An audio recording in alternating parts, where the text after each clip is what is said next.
Hello, everyone, and welcome back to another episode of the Peanuts High Council Weekly Mandalorian podcast. I am one of today's three hosts, also joined by the one and only Caitlin. Hello. And the person who started it all, Peanut. Hiya. Scheduling issues and other prior arrangements meant that Backpack and Steph couldn't actually make it to this episode, but don't worry, they're going to be back before you know it. A special shout out to @FN5271 for predicting the name of this week's episode, which was The Passenger. So now that we have the formalities out of the way, Chapter 10, what are we thinking, guys? Did we like it? Did we hate it? I really liked it. I thought it was really good. Very good. I will be bold and say that this episode has some of my favourite moments from The Mandalorian altogether.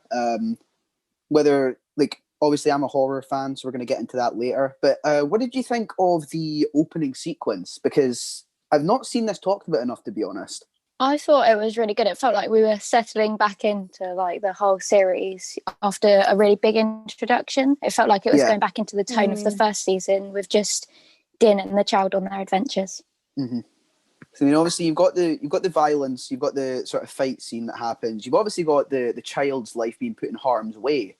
I'll ask you, Peanut. Did you think anything bad was actually going to happen, maybe to the child? I think with Mando, he knows that his first and biggest priority is the child. So he was very, very clever. And I think we have to give it to him. He did a really good job. And it's unfortunate that the guy had to pick the jetpack, but it seems like he's always prepared, and I loved it. I knew from the start that, he's got this in control, Yeah. I mean, what I want to know is, what was he going to do if that thing didn't want that jetpack? But yeah, obviously we've got that scene. We've then got the scene where we see the mechanic again. We still don't know her name from last week. We're working on that. Give us time. But then obviously Din gets his mission for the episode, which is essentially taking this frog lady to a new planet that can be a new habitual habitat space for her offspring. So that's basically where this episode goes. We do see a new planet in this one. What did you guys think of that?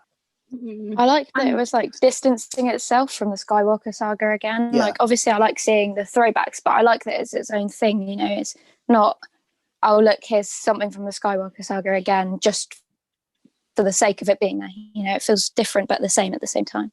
I really like the more colder planets.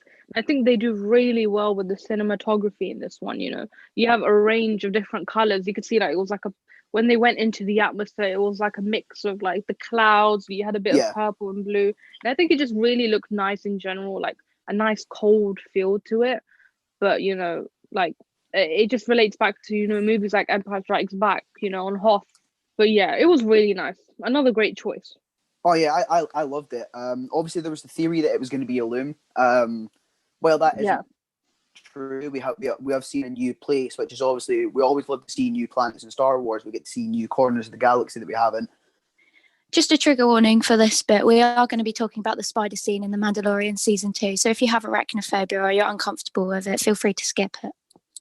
This planet obviously brings probably something that's closest to horror in Star Wars compared to anything we've had before in canon. So obviously there's been a bit of a controversy with this one because of the fact that obviously there is, the spiders and everything like that. What did you guys think of that? Do you guys think it came out of nowhere? Do you think it fit the episode tone? I think it did. But it was, again, I'm not a big spider person. So, when there was more coming out, it just shows like the stakes were big again, like in episode 1. You had a humongous great dragon, and this was more in numbers. You had so many spiders, and it almost felt like sometimes you think, oh, he's going to the Razor Crest. Okay, that's fine. They won't come in, but they did. They kept on coming in.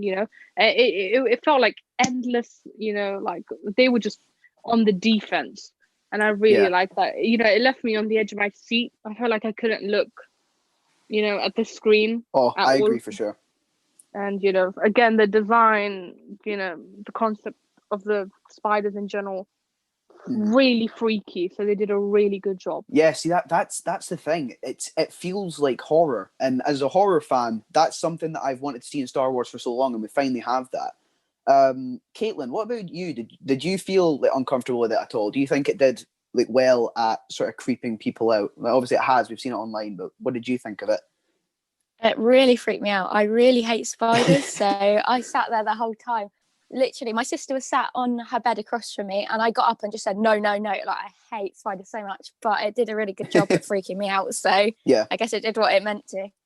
yeah, that's it. It succeeded at what it was trying to do, and I suppose that you can only give it like credit for that. Yeah, I feel like it went on for a bit too long, though. You know, like it just kept going. See, I can see where you're coming from there. Yeah. I mean, that's the thing. Like, this is, I've seen a lot of people give this sort of flack for being a filler episode, and while I agree, we have to remember that this show without filler would be about 4 episodes a season. Yeah. But I mean, this is unlike the first episode, in my own opinion. This is filler that actually goes somewhere. Like it feels like it actually does move along while still being a side quest. Yeah. But I mean, there's a lot to like about this episode. We get a lot more Baby Yoda. We do see the sort of irritant side to him. I'm sure it was you that actually sort of mentioned that to me originally, Peanut. Yeah. I mean, we clearly have three set out characters who we follow along on this journey. You have Mando, you have the frog lady, and you have the child. And I love the concept of all three of them, but specifically the child. Compared to the first episode, when we were introduced to him again, you didn't see too much of him. But with this one, it really felt like, oh, we have a child on our hands. He's not just cute all the time. He can be a bit irritating. It's, especially with this frog lady. She has said time and time again, this is my last hope. After this we are finished, guys. And he's like, nope, gobbling it up. On to the next one. After this we are finished. It's like, yeah, but let me finish eating first. Even when he was being annoying, but can we all still agree that he was adorable? Oh yeah. And I mean, I it was love the cute. little guy so much. I mean, you see his relationship with Mando as well, like Mando trying to be a carer and a parent in this particular situation when he's doing something he's not supposed to do, and he's just kind of like, at times he's not quite sure what to say, but most of the time it's like, no, don't do this, don't do that, but he's still so caring. You see their bond is a lot more stronger. There's that little scene that people seem to have clipped on Twitter of Baby Yoda sort of like scrambling across the sand in the opening segment into Mando's arms. Adorable. When I saw that, I was like, oh, like rewind that, please. Let me see it again. See, like in the long run, right? This just makes it so maybe heartbreaking. Is you are now seeing their bond. Yeah, I know where you're going. This journey is ultimately so that Mando can return the child to his people, which are the Jedi. And will he have the strength to do that? I don't have the strength to watch. I wouldn't. I'm looking at my Baby Yoda right now, and I'm just thinking he's not going anywhere. Yeah, me too. I don't know. It's really, made a difference this episode in terms of their relationship. Yeah, I mean, obviously, like just touching over other stuff as well before we move on. We had the X-wings, which are tied to the sort of New Republic, which is also cool because while we've went away from the Skywalker saga a bit, we're still there. We're still in amongst that story being told. Yeah. And obviously, you got the Dave Filoni cameo. That's pretty nice as well. Woo-hoo. He's got more screen time in this show than Mandalorian without his helmet. So there's that. Oh my gosh! Yeah. I mean, I think I remember seeing that on Twitter. Someone mentioned that. Yeah, I cannot credit at this time. I did see that, and I feel bad for not knowing who it was. But I'm gonna I'm gonna find it and I'm gonna retweet it on the council page. Yeah. But yeah, obviously, then the X-wings lead into what is my favorite segment of the episode, which is the chase sequence. What did you guys think of that? Were you as stunned as I was at how good that looked? I really loved it again. I just thought it was, I don't know, action packed, it matched the first episode for action, I think. Yeah. Like obviously the stakes were a bit lower for what he was doing, but it matched action and it was such a good Yeah. I don't know, I really liked it a lot. There's a lot of callbacks to the sequels, which I really enjoyed about this episode, and specifically, I saw a lot of it in the chase sequence. You know, when you have, you know, he's flying the Razor Crest, and you know he goes into that gap, and it's, you know, it's a complete mirror of, you know, when Rey was flying the Falcon in The Force Awakens. She goes into, you know, the ship, and she comes out the other end, and she does that amazing flip of the Falcon. But also another callback to The Last Jedi, you know, when they're in the salt mine, you know, and they're just bumping into everything, you know, you just really good, and a really nice little callback. Yeah, and I mean, I think can we all agree that Frog Lady probably loved that as well? I mean, she was screaming her mouth off. She seemed to be having an amazing time. But I just want to note as well, because I didn't notice it as much in the first episode, or maybe it just was because I sort of wasn't paying attention to it. We had some of those classic Star Wars slide transitions to go into different scenes in this episode. I noticed it quite a few times. Oh, did we? You know, that classic sort of screen wipe that they have where it transitions into a new scene. I noticed it just after they crash land. It does the screen wipe to where it's like nighttime now. They've got the fire in the ship, trying to keep warm. I did like that. I liked seeing that a lot, because while we're trying to distance ourselves away from it, we've got to remember that this is Star Wars. You've got to keep some of the things that we know, like as a sort of creation aspect, present in this show to sort of keep it connected. And I don't know, I just thought that was quite nice seeing those sort of similar transitions that we've had in the Skywalker saga and in some of the spin-off films. That scene you mentioned specifically, when they're all sitting down in front of the fire, you can just see the child with his like little lunchbox of food and stuff that Mando gives him. It's so cute. Absolutely adorable. I just loved it. It was crazy. There's so much Baby Yoda in this episode, and I love that that's the case. Yeah, same. Although we're seeing there, like I saw this. You touched on it earlier, Peanut, about how we're seeing this bond growing, and normally in TV shows you really see the character development growing when something's about to go wrong. So I feel like that'd be interesting to keep an eye out in future episodes. Maybe. But I feel like we have covered the majority of this episode, recapping it and giving our opinions on certain things that happened. So now, if we want to take a moment for each of us to go over what our favourite moment from the episode is. Peanut, if we want to start with you, do you have a particular moment that blew you away? See, this is difficult because in general, I really thought this was a strong episode.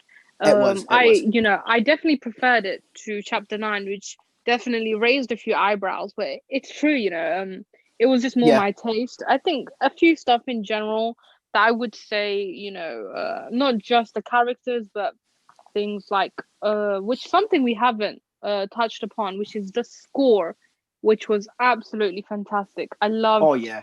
Yeah, I loved every piece of it. In this episode, it was so nice. It was so badass, and just in general, the cinematography. Another thing that we didn't pick up on was, when ultimately Mando is walking back to Mos Eisley, and you just have this little montage of him walking through the desert, and it just looks so badass. He's just there, like in the burning sun. It looks phenomenal. Like every episode they just top it, in terms of cinematography and score. So I would have to say that that's my favorite part of it in general. The continuation of how good it is. Yeah, I get that. What about you, Caitlin, then? What was there a particular moment that you had going like, oh my god, this is phenomenal? I absolutely loved the build up to the chase scene when you could tell that Mando was like really awkward. He wasn't sure what to say. At first I was like, what is going on? Like, why is there such a big pause? It really built up the tension for that chase. And then the chase was just so good when he turns it off and it dips down through the clouds. It's so good. I like that the episode had like more humor in it. It feels a lot less serious than the first episode. You got to see a lot of the child messing about and Mando not really knowing what to do. I just thought it was really good in general. Just real quick, because you've just said the child messing about, that's just reminded me, because Peanut mentioned the score.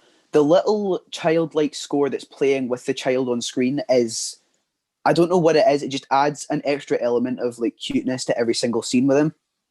Yeah. But moving quickly on, my favourite segment, I've already touched on it briefly, was the chase scene. I just think, as far as chases in Star Wars go, that's definitely up there with the best of them. I think it looks gorgeous from the cinematography, and obviously in most chase scenes, cinematography is a difficult thing to handle because of the fact that it's going to be quick moving shots. But I feel like it looks so good. You could watch that on repeat and you wouldn't lose any rewatch value. And I was saying this to you guys just before we started recording, but I do genuinely feel like that's probably my favourite scene of The Mandalorian so far. Yeah. But now that we've saw our favourite moments, we're going to go over to Caitlin's corner with the tweets, because obviously, like last week, we put out a tweet asking you to summarise your thoughts on the episode in 5 words or less. So Caitlin's now going to take you through some of the replies that we had. So we asked you on the Peanuts High Council Twitter account what you thought of the episode in 5 words or less. And from Ray Daisy with 2 Ys, the child is always cute. How are we feeling about that? Agreed. 100%. Yes, 100%. Case closed. From Star Wars fan _3T7, we have very different from the others. And I would give him that. Yeah, I agree. And Yeah, from Barson Thor 007, not an episode for arachnophobics. Oh, again, 100% agree. Yeah, I think three very strong ones there. One more thing, which I did, I mean, this is so typical of me, but to forget it. But another really good callback to the sequels was, when you had the spider on top of the Razor Crest, just with his face, on top of the glass screen of the cockpit. And then it was a clear and very obvious and wonderful, wonderful callback to The Force Awakens when you have the Raftars loose, and it was on the Falcon. Again, as a sequel fan, you love to see these little things, Yeah. I mean, even if they haven't, I feel like they have, but even if they haven't done it intentional, it's still really nice to look at that and see the similarity. Definitely, yeah. But yeah, we're sort of coming towards the end of this week's episode. So real quick, we're going to talk about what we're expecting to see happen next week. So, Caitlin, do we want to start with you in this one? Okay, well, I've got written in my notes just the words "I don't know" because they've left it so open. Like everyone's predictions for this episode were no one predicted what happened, so I feel like they've left it so wide open that anything could happen. And honestly, I'm happy to see anything as long as it keeps the tone it's got. Yeah. Peanut, what about you? Well, I've seen a few things, right? And like we said previously before, we've already seen maybe like 97% of the trailer already, but 2 words. And this will backpack 2 words, Sasha Banks, and I'm pretty sure we are going to be seeing her next episode. Yeah, I mean, if we're going off the trailer, that's really the only stuff we haven't seen yet, isn't it? Like, I feel like that the stuff with the ocean, I'm pretty sure there was actually a sort of brief description released. Really? I don't have it on me right now. I'm literally looking for it as we speak. But yeah, I'm pretty sure they released sort of small, like how would you put it? Like, like what we used in the last tweet. I feel like they have released something like that. It was be fake. If it is, fair play, you got me. But that does sort of hint at the fact that it is going to be the Sasha Banks episode, because it looks like it's going to be the scene that takes place at the dock. So yeah, it's going to be really interesting. I think they've done a very good job with this season so far, because we know a few things. Let's be real, we know a few things. But the big thing that's still wondering, despite the fact of these things that we don't know who Sasha Banks is playing. Now, obviously, there's speculation. We've all got our theories, but no one knows for sure. And that's, I think, the most interesting part about it. The fact that we are 1 week away from finding out and we don't know who she is. It's weird because there are still a lot of things unanswered. I would say, like Moff Gideon. Again, I haven't seen him, but I like the pace that this season is going. So do I. I mean, it's only been 2 episodes, but I really prefer how they tell the story compared to season 1. Yeah. I mean, obviously things could change. I'm still going with the idea that the opening 3 episodes are all going to show the stuff that we saw in the trailer, and then I think episode 4 is going to be Moff Gideon, if I'm honest. Yeah, we never know. Yeah, we can hope. But I mean, if that's everything we've got for this week. There's really only one thing left to do. Peanut, if you want to take us to that. Yes, we can. All right. So, just before we leave, I do want to give a quick shout out to Deck and Palpatine from our Discord server for their enthusiasm and constant activity in the server, and a way to show our appreciation. You guys are the first members of the server to be promoted from Padawan to Jedi. Woo! Amazing. Woo, Round of applause. congratulations, guys. That's it from us for today. Big thank you if you made it all the way to the end of this podcast, and an even bigger thank you if you attended our watch party this week. It was incredible. But we'd like to hear from you guys on what you thought about the second episode of The Mandalorian. Feel free to subscribe to our channel, drop a comment down below on what you thought about the podcast, at us on Twitter, or you can even give us a shout on our Discord and hang out with our growing community. That is all from Caitlin, Jordan, and I. We hope you have a lovely day and see you all next week. Bye.